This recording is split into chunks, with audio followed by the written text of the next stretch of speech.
गजर कीर्तनाचा। काय सांगू आता संतांचे उपकार मज निरंतर जागविती। संत आम्हाला जागवण्याचं काम करतात, म्हणजे आम्हाला अखंड जागवण्याचं काम करतात, कल्याणाचा मार्ग दाखवतात।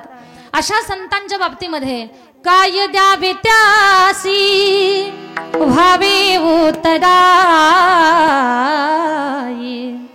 ठेविता हा पायी जीव थोडा। काय देऊ मी संतांना की ज्यांनी जाग करण्याचं काम केलेलं आहे, ज्यांनी आम्हाला कल्याणाचा मार्ग दाखवलेला आहे। त्या संतांना काय देऊ? जीव जरी काढून ठेवला तरी आपण त्यांच्या ऋणातून उतराई होऊ शकत नाही, हा महाराजांचा भाव आहे। महाराज संतांच्या सहज बोलण्याबद्दल सांगतात की संत सहज प्रवृत्तीने जगाला उपदेश करण्याचं काम करत असतात, सन्मार्ग दाखवण्याचं काम करत असतात।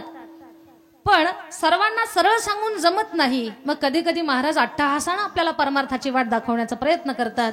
सहज बोलणे हित उपदेश, संतांचं सहज बोलणं आपल्या हिताचं असतं, पण काही वेळेला हिताचं माणसाला पटत नसतं, म्हणून करोणी सायास शिकविती। शेवटी संताचा भाव सांगितलाय, ज्याप्रमाणे घार हिंडे आकाशी तिचे चित्त पिलापाशी। गाय वनामध्ये चरण्यासाठी जाते, पण तिचं 3 दिवसाचं जे बछडं आहे, वासरू आहे, तिच्याकडे तिचं चित्त खेचलेलं असतं। तशीच साधकाच्या बाबतीत संतांची भूमिका असते। महाराज म्हणतात तुका म्हणे वत्स धेनू वेचे चित्ती तैसे मजईती सांभाळीत। संतांनी अगदी वात्सल्य भावानं आम्हाला सांभाळलंय। हा संतांच्या बद्दलचा एक विशाल उदार प्रेमळ सात्विक सोज्वळ भाव महाराजांनी या अभंगामध्ये मांडलेला आहे। हा अभंगाचा सरळ अर्थ आहे, याचं विस्तृत विश्लेषण आपल्याला करायचं आहे। विठ्ठल विठ्ठल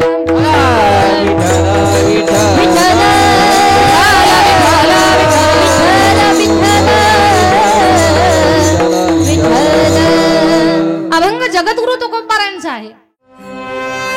गजर कीर्तनाचा।